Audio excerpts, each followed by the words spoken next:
Hello! We're doing a couple of quick ones tonight. First one may seem really obvious and basic, but I'm cooking a little bit of chicken.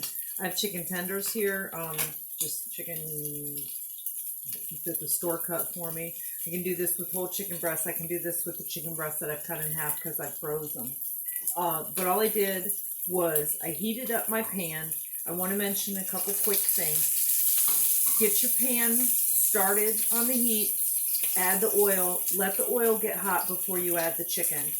You'll have a lot better results. Once you add the chicken, don't crowd the pan. You'll see here, hopefully, there we go, that I'm going to cook this in 2 batches because I don't want too much in the pan. What happens is the chicken cools the pan off and then you don't get that sear. You just have it kind of soaking in oil instead of searing. The next thing I want to mention is that this chicken you might see is getting a little white around the edges. That's because it's ready to flip. Oh, it looks so lovely. I'm going to flip this right quick because he's ready to flip when I was trying to get my camera turned on. But you see that it's nice and brown and lovely, and that's what we want. You hear it sizzling away. You're not too worried.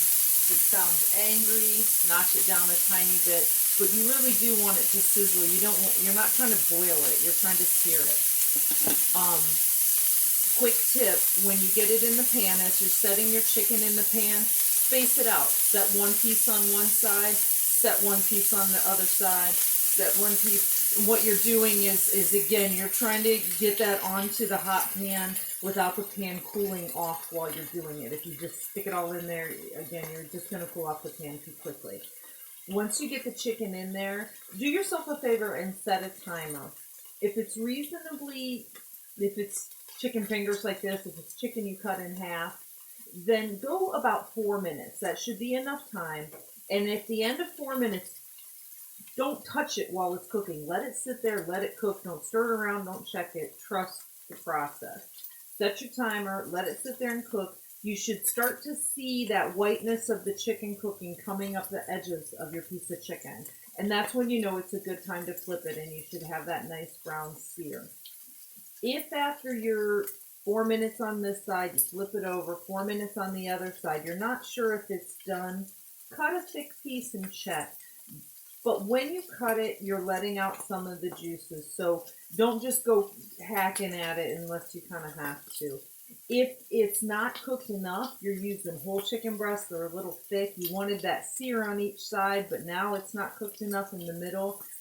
A quick hack is to add a little bit of chicken broth, or even, as weird as it sounds, maybe a splash of wine or even a splash of beer.